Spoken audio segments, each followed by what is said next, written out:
నమస్కారం, PVB news కి స్వాగతం. హెడ్లైన్ చూద్దాం.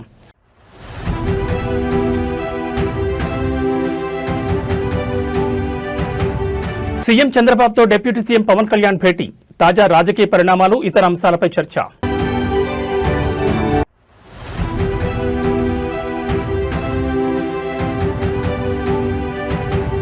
వైఎస్ఆర్సీపీపై ఎమ్మెల్సీ నాగబాబు తీవ్రస్థాయిలో విమర్శలు, వైసీపీ హిందూ ద్రోహి అంటూ సంచలన వ్యాఖ్యలు.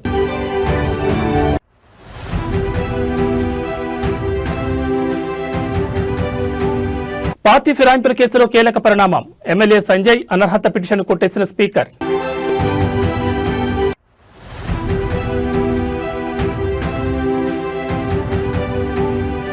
ఫోన్ ట్యాపింగ్ కేసులో డీఎస్పీ ప్రణీతరావుపై వేటు, డీఎస్పీ నుంచి సీఐగా డిమాండ్.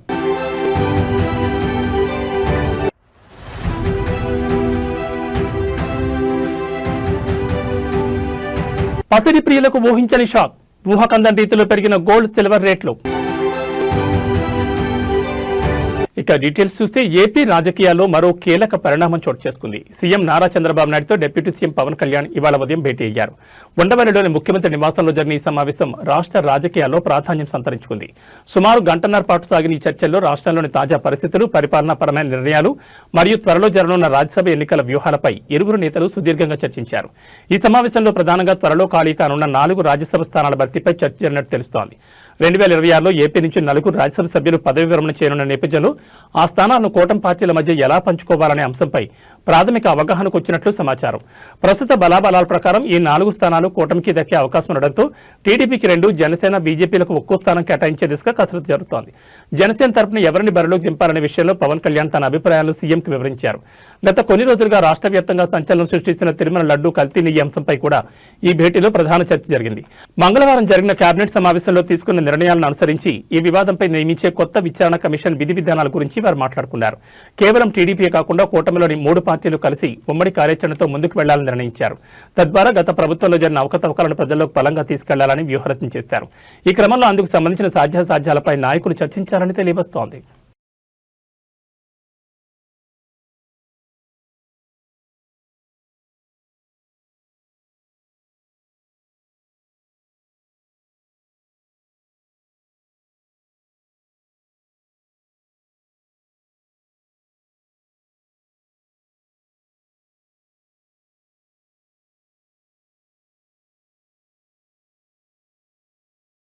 జనసేన నేత ఎమ్మెల్సీ నాగబాబు సంచలన వ్యాఖ్యలు చేశారు. తాను ఒక సగటు భారతీయుని, హిందువుని అని చెప్పారు. తాను పరమాత్మను నమ్ముతానని చెప్పారు. హిందువు అనేది నమ్మకమో మతమో కాదని, ఇది ఒక ధర్మం అని అన్నారు. ఇది ఒక జియోగ్రాఫికల్ ఐడెంటిటీ అని చెప్పారు. ఈ దేశంలో పుట్టిన ప్రతి ఒక్కరూ హిందువేనని, ఇక్కడ చార్వాకులకు కూడా చోటు ఉంది కాబట్టి తాను హిందువుని అని అన్నారు. తన ధర్మాన్ని గౌరవిస్తూ ఇతరుల విశ్వాసాలను కించపరచకుండా బతికున్నా కాబట్టి ప్రౌఢ్ సనాతని హిందువుని చెప్పారు. అందుకే తాను ఎమ్మెల్సీగా మండలిలో అడుగుపెట్టిన తొలిసారే అర్చకుల జీతాలు పెంచాలని కోరినట్లు తెలిపారు. 2020లో అంతర్వేదిలో రథం దగ్ధమైన రోజు, రాష్ట్ర వ్యాప్తంగా హిందువుల మనోభావాలు దెబ్బతిన్న రోజు వైసీపీ ప్రభుత్వం కేసును సీబీఐకి అప్పగిస్తామని చెప్పిందన్నారు. కానీ సీబీఐ ఆ కేసును టేకప్ చేయలేదని చెప్పిందన్నారు. వైసీపీ వాళ్లకు ఇతరుల పర్సనల్ విషయాలపై ఉన్న ఆసక్తి ప్రజలపై ఉండదన్నారు. 2020లోనే రామతీర్థం రాముడి శిరస్సును తీసేసినా వైసీపీ పట్టించుకోలేదన్నారు. ఈ కేసును కూడా నీరు కర్చారన్నారు. 2024 జనవరి 24లో అయోధ్య రామ మందిరం నిర్మించుకున్నారని అన్నారు. ఈ సందర్భంగా పవన్, చంద్రబాబు వెళ్లి అయోధ్యలో జరిగిన కార్యక్రమంలో పాల్గొన్నారని అన్నారు. కానీ జగన్ ఒక ట్వీట్ కూడా వేయలేదన్నారు. అంతేకాకుండా టీటీడీలో అకామిడేషన్ ఛార్జీలు పెంచారని, సామాన్యుడికి దేవుని దూరం చేశారన్నారు. తిరుమలపై దోపిడీ అంతా ఇంతా కాదన్నారు. బాధ్యత గురించి వైసీపీ వాళ్ళకు చెప్పడం చెవిటోడి ముందు శంఖం వదినట్లే అన్నారు. పవన్ తిరుమల దర్శనానికి తన కూతురుకు డిక్లరేషన్ ఇప్పించారని, అబ్దుల్ కలాం కూడా డిక్లరేషన్ ఇచ్చే వెళ్లారని అన్నారు. నువ్వు కలాం కంటే గొప్పోడివా అంటూ జగన్ ప్రశ్నించారు. నమస్తే, నేను మీ నాగబాబుని. ఒక సగటు భారతీయుడిని, ఒక హిందువుని. అదేంటి మీరంతా నాస్తికుడు అనుకుంటున్న నాగబాబు హిందువుని అంటున్నాడని అనుకుంటున్నారా? ఆదిశంకరుల అద్వైతం, రమణుల ఆత్మజ్ఞానం, వీళ్ళిద్దరూ చెప్పిన నిరాకార స్వరూపమైనటువంటి ఆ పరమాత్మను నమ్ముతాను. హిందువు అనేది ఒక నమ్మకమో ఒక మతమో కాదు, ఇది ధర్మం, మన జీవన విధానం. అవివేకుల్ని, అజ్ఞానుల్ని ఎడ్యుకేట్ చేసేలా చెప్పాలంటే ఇది ఒక జియోగ్రాఫికల్ ఐడెంటిటీ కూడా.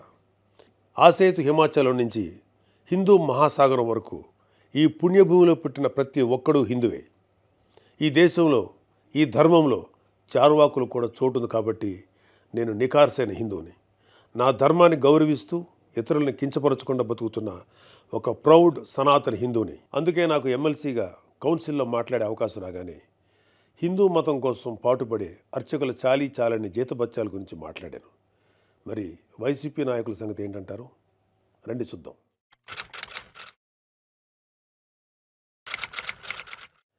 సెప్టెంబర్ 6, 2020 అంతర్వేది శ్రీ లక్ష్మీ నరసింహస్వామి వారి రథం దగ్ధమైన రోజు. రాష్ట్ర వ్యాప్తంగా ఉన్న హిందువులందరి మనోభావాలు దెబ్బతిన్న రోజు. అప్పటి వైసీపీ ప్రభుత్వం ప్రతిపక్షాల ఒత్తిడికి తలొగ్గి కేసుని సిబిఐకి అప్పచెప్తామని చెప్పింది. కట్ చేస్తే 2023లో ఒక హిందూ హక్కుల యాక్టివిస్టు ఆర్టీఐ వేశాడు. దానికి సిబిఐ ఏం సమాధానం చెప్పిందో తెలుసా? అసలు ఈ కేసు మేము టేకప్పే చేయలేదని చెప్పారు. మసిపూసి మారేడికాయ చేయడంలో ఎక్స్పర్ట్స్ అయినటువంటి ఒక్క వైసీపీ నాయకుడైనా దీని మీద మీడియాలో మళ్ళీ మాట్లాడడం చూసారా? అయినా వీళ్ళకి అవతల వాళ్ళ పర్సనల్ జీవితాల మీద ఉన్న ఇంట్రెస్ట్ మన హిందూ దేవాలయాల మీద ఎక్కడ ఉంటుంది?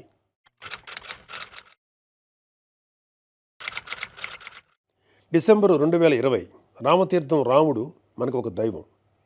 మహావిష్ణువు అవతారం మాత్రమే కాదు, అంతకు మించి ఈ దేశం తాలూకు ఆస్తిత్వం రామకథలో ఉంది. ఒక మనిషి ధార్మికంగా ఎలా బ్రతకాలో రామాయణం చెప్తుంది. రామాయణంలో మారీచుడు చెప్తాడు, రామో విగ్రహవాన్ ధర్మ సాధు సత్య పరాక్రమ అని. ఈ భూమి మీద రాశీభూతమైన ధర్మమే శ్రీరాముడిని నమ్మే జాతి మనది. అలాంటి రాముడి శిరస్సును నరికినా పట్టించుకోని ప్రభుత్వం వైసీపీ ప్రభుత్వం. అప్పటి ప్రభుత్వం ఇన్వెస్టిగేషన్లో చూపించిన నిర్లక్ష్యం వల్ల దీని వెనుకున్న అసలు దోషులను ఎమ్మెల్యేల పార్టీ ఫిరాయింపుల వ్యవహారంలో ఈ రోజు కీలక పరిణామం చోటు చేసుకుంది. జగిత్యాల ఎమ్మెల్యే డాక్టర్ సంజయ్కు భారీ ఊరట లభించింది. ఆయనపై బీఆర్ఎస్ నేత జగదీష్ రెడ్డి దాఖలు చేసిన పిటిషన్ను స్పీకర్ గడ్డం ప్రసాద్ కొట్టేశారు. సంజయ్ పార్టీ మారారనేందుకు సరైన ఆధారాలు లేవని స్పీకర్ పేర్కొన్నారు. ఈ తీర్పుతో ఇప్పటివరకు 8 మంది ఎమ్మెల్యేలకు ఊరట లభించింది. గత అసెంబ్లీ ఎన్నికల తర్వాత బీఆర్ఎస్ నుంచి 10 మంది ఎమ్మెల్యేలు పార్టీ మారారని, అధికార కాంగ్రెస్ పార్టీలో చేరారని బీఆర్ఎస్ నేతలు ఆరోపిస్తున్న విషయం తెలిసిందే. ఆ 10 మంది ఎమ్మెల్యేలపై అనర్హత వేటు వేయాలని బీఆర్ఎస్ పట్టుబడుతోంది. దీనిపై గతంలోనే స్పీకర్ ఫిర్యాదు చేస్తూ పిటిషన్ దాఖలు చేసింది. ఈ పిటిషన్పై విచారణ చేపట్టిన స్పీకర్ ఇప్పటికే పలువురు ఎమ్మెల్యేలపై బీఆర్ఎస్ చేసిన ఆరోపణలను తోసిపుచ్చారు. తాజాగా సంజయ్కు క్లీన్ చిట్ ఇచ్చారు. సునీత లక్ష్మారెడ్డి గారు అంటే మాకు ఎన్నలేని గౌరవం. అందులో మహిళలంటే రన్నింగ్ కామెంటర్తోనే వచ్చింది. ఇది ఎవరు మాట్లాడుతున్నారు? అక్కడ కాదు సార్, మీదికే మాట్లాడుతున్నారు.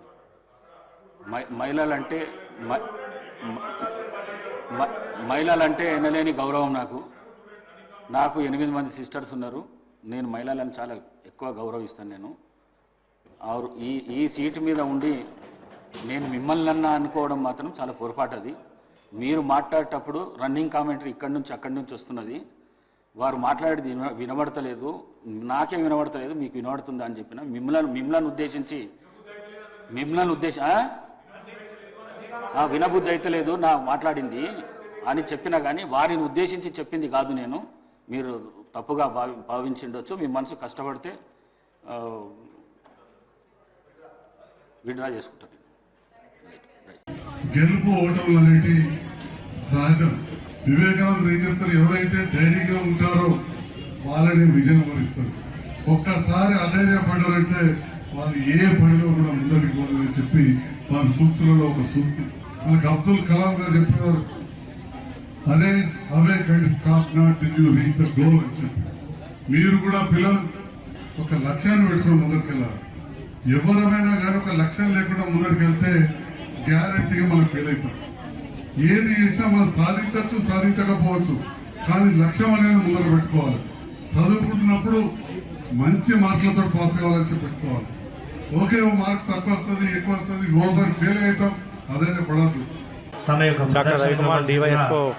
తెలంగాణలో మున్సిపల్ ఎన్నికల హడావుడి జోరందుకుంది. అన్ని పార్టీలు ప్రచారాన్ని ముమ్మరం చేశారు. ముఖ్యంగా కాంగ్రెస్, బీఆర్ఎస్ పార్టీలు వీలైనన్ని ఎక్కువ స్థానాలు గెలుచుకునే లక్ష్యంతో వ్యూహాలకు పదును పెడుతున్నాయి.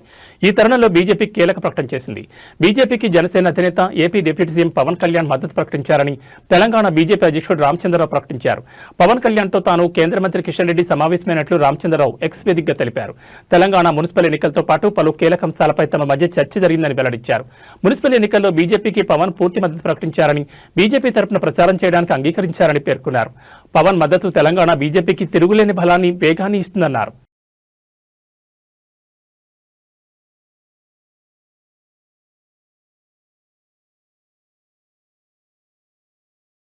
ఫోన్ ట్యాపింగ్ కేసులో మరో సంచలన నిర్ణయం తీసుకున్నారు. డీఎస్పీ ప్రణీతరావును డిమోట్ చేస్తూ ప్రభుత్వం ఉత్తర్వులు జారీ చేసింది. డీఎస్పీ నుంచి సీఐగా ప్రణీతరావును డిమోట్ చేస్తూ తెలంగాణ ప్రభుత్వం ఉత్తర్వులు వెలువరించింది. ఫోన్ ట్యాపింగ్ కేసుకు ముందు డీఎస్పీగా ఉన్న ప్రణీతరావు అరెస్ట్ అనంతరం సస్పెండ్ అయ్యారు.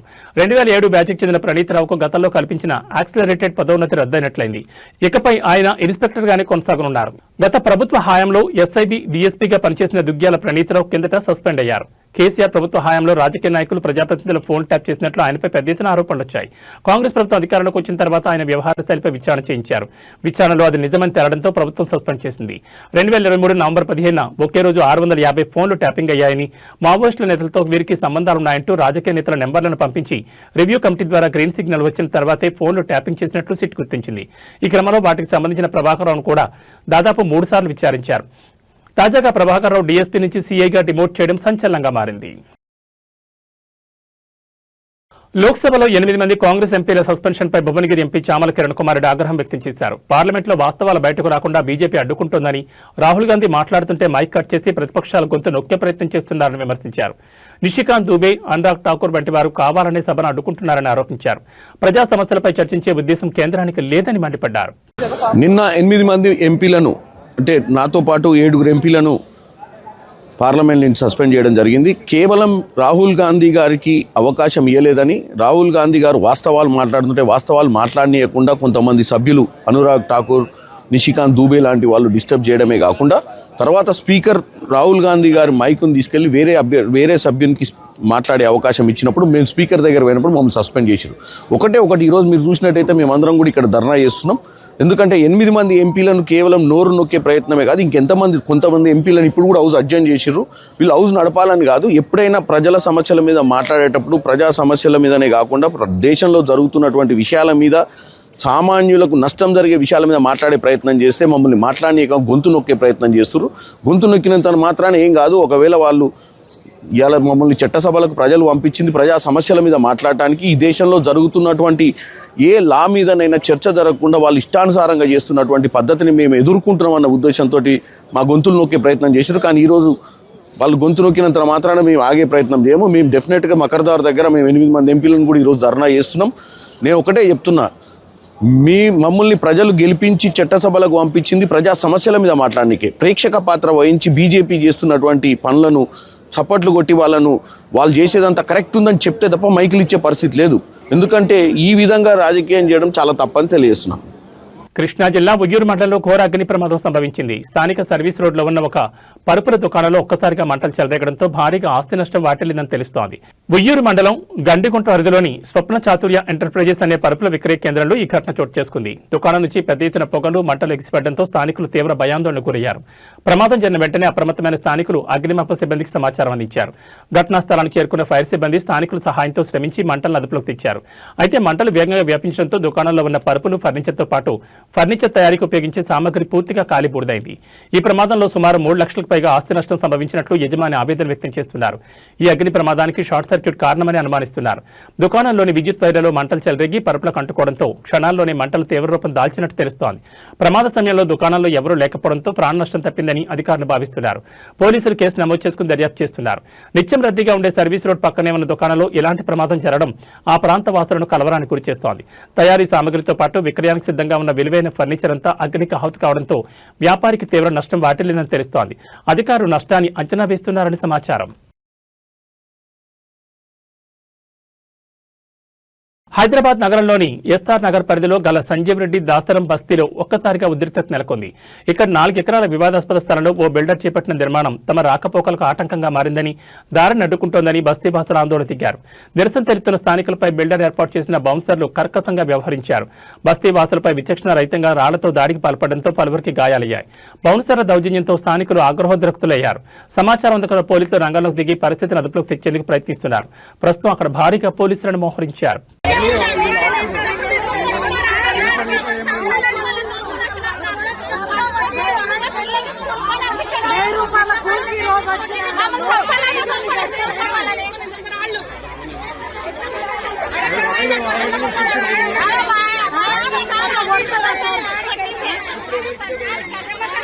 తూర్పుగోదావరి జిల్లాలో గత 4 రోజులుగా పెద్ద పులి సంచారం ప్రజలను హడలెత్తిస్తోంది. ఇప్పటివరకు పులి పాదముద్రలే కనిపించగా నిన్న రాత్రి తొలిసారిగా పెద్ద పులి ప్రత్యక్షంగా కెమెరాలో చిక్కింది. రాజమండ్రి పరిసర ప్రాంతాల్లో పులి కదలికలు పెరగడంతో స్థానికుల్లో తీవ్ర భయాందోళన నెలకొన్నాయి. నిన్న ఉదయం రాజమండ్రి శివార్లోని గాడాల ప్రాంతంలో పెద్ద పులి పాదముద్రలను అటవీశాఖ అధికారులు గుర్తించారు. కారులో ప్రయాణిస్తున్న కొందరు యువకులు పెద్ద పులి వీడియోను చిత్రీకరించగా అది సోషల్ మీడియాలో వైరల్ అయింది. గాడాల ప్రాంతంలో పులి పాదముద్రలు స్పష్టంగా కనిపించడంతో అక్కడ బోన్లు ఏర్పాటు చేసి పులి కదలికలపై నిఘా పెంచారు. అర్ధరాత్రి రాజమండ్రి శివారు ఆటోనగర్ వెనుక ప్రాంతంలో పెద్ద పులిని చూసినట్లు స్థానికులు సమాచారం ఇవ్వడంతో అటవీశాఖ అధికారులు పోలీసులు వెంటనే అక్కడికి చేరుకున్నారు. ఇంతలోనే పులి దివాన్ చెరువు పరిధిలోని ఎస్వీపీఎస్ ఫంక్షన్ హాల్లో ఢిల్లీ పబ్లిక్ స్కూల్ మధ్య ఉన్న కొబ్బరి తోటలోకి వెళ్లినట్లు సమాచారం అందింది. దీంతో యంత్రాంగం మొత్తం అక్కడికి చేరుకుని గాలింపు చర్యలు ముమ్మరం చేసింది. పులి సంచారంపై అటవీశాఖ అప్రమత్తమైంది. రాజమహేంద్రవరం సర్కిల్ సీసీఎఫ్ బిఎన్ఎన్ మూర్తి ఆధ్వర్యంలో డిఎఫ్ఓ ప్రభాకర్ రావు, ఎఫ్ఆర్ఓ దావీద్ రాజనాయుడు, డిఆర్ఓ శ్రీనివాసరావు, రాష్ట్ర సిల్వీ కల్చరిస్ట్ ఆర్ శ్రీనివాసరావు తదితర అధికారులు క్షేత్రస్థాయిలో పరిస్థితిని ఎప్పటికప్పుడు పర్యవేక్షిస్తున్నారు.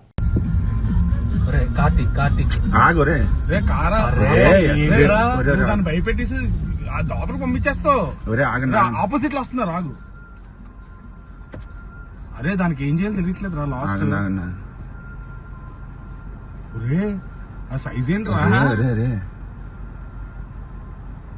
లోపల దూకింది రైట్ సైడ్ కి. ఆస్తికాంక్ష తోడబుట్టిన బంధాన్ని చిదిమేసింది. రంగారెడ్డి జిల్లా మోయినాబాద్ మండలంలో న్యాయవాది స్వప్న దారుణ హత్యకు గురయ్యారు. కేతిరెడ్డిపల్లి గ్రామంలో ఆస్తి తగాదాల నేపథ్యంలో ఆమె సొంత అన్నే గొడ్డలతో దాడి చేసి కిరాతకంగా ప్రాణాలు తీశాడు. ఈ వార్త తెలియగానే స్థానికంగా తీవ్ర కలకలం రేగింది. స్వప్న హత్యకు నిరసనగా చేవెళ్ల కోర్టు న్యాయవాదులు విధులను బహిష్కరించి మోయినాబాద్ పోలీస్ స్టేషన్ ఎదుట ఆందోళన దిగారు. బాధ్యుడిని కఠినంగా శిక్షించాలని మరియు న్యాయవాదులకు రక్షణ చట్టాన్ని తీసుకురావాలని డిమాండ్ చేస్తూ భారీ ధర్నా చేపట్టారు. పోలీసులు కేసు నమోదు చేసుకుని నిందితుడిని అదుపులోకి తీసుకున్నారు.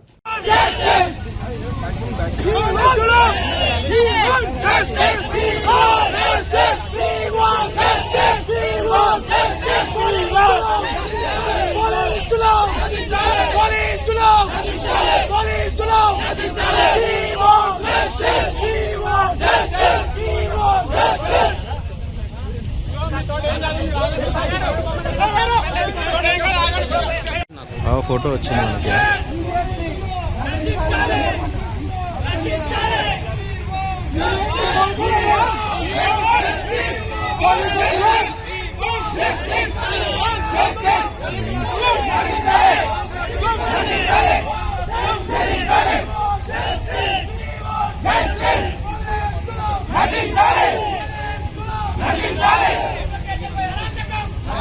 గత రాత్రి హైదరాబాద్ నుంచి ముంబైకి ప్రయాణికులతో వెళ్లిన ఇండిగో విమానం రన్వేపై ఎయిర్ ఇండియా విమానాన్ని ఢీకొట్టింది. ఈ ఘటన కలకలం రేపింది.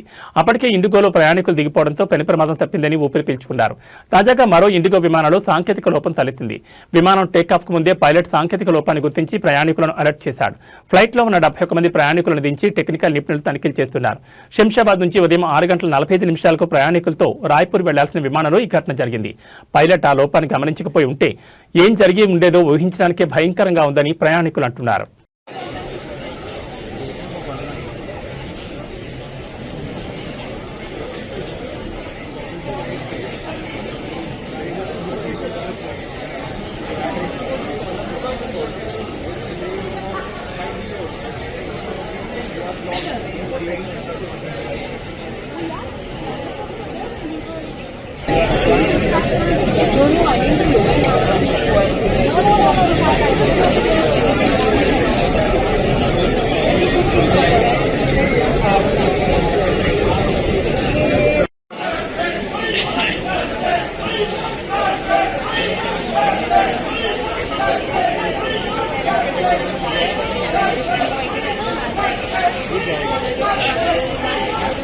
వరుసగా 4 రోజులు బంగారం వెండి ధరలు తగ్గేసరికి అందరూ హమ్మయ్య ఇక తగ్గుతూ వస్తాయనుకున్నారు. కానీ ఊహలకు అతీతంగా బంగారం వెండి ధరలు భారీగా పెరుగుతున్నాయి. నిన్న ఉదయం వరకు తగ్గిన ధరలు మధ్యాహ్నం నుంచి ఊపందుకున్నాయి. ఇవాళ ఈ 2 లోహాల ధరలు భారీగా పెరిగాయి. మరో 10 రోజుల్లో పెళ్లిళ్ల ముహూర్తాలు మొదలు కానుండగా బంగారం వెండి ధరల్లో ఈ హెచ్చుతగ్గులు చోటు చేసుకుంటున్నాయి. దీంతో ఎప్పుడు కొనాలో అర్థం కాని పరిస్థితి నెలకొంది. ఇవాళ ఉదయం 24 క్యారెట్ల బంగారం 10 గ్రాముల ధర ఏకంగా 6,600 పెరిగి 1,60,530కి చేరింది. 22 క్యారెట్ల బంగారం 10 గ్రాముల రేటు 6,050 పెరిగి 1,47,150కి ఎగబాకింది. అలాగే 18 క్యారెట్ల బంగారం రేటు కూడా భారీగా పెరిగింది. 10 గ్రాముల ధర 4,950 పెరిగి 1,20,400కు చేరింది. వరుసగా 4 రోజులు పడిపోయిన వెండి ధర మళ్లీ పెరుగుతూ వస్తోంది. నిన్న కిలో వెండి ధర 20,000 రూపాయలు పెరగగా నేడు మరో 20,000 పెరిగి 3,20,000కు చేరింది. ఈ బంగారం వెండి ధరలకు జీఎస్టీ అదనం. ఏది ఏమైనా పెళ్లిళ్ల సీజన్ ముందు బంగారం వెండి ధరలు ఊగిసలాట కొనుగోలుదారులని అయోమయానికి గురిచేస్తోంది.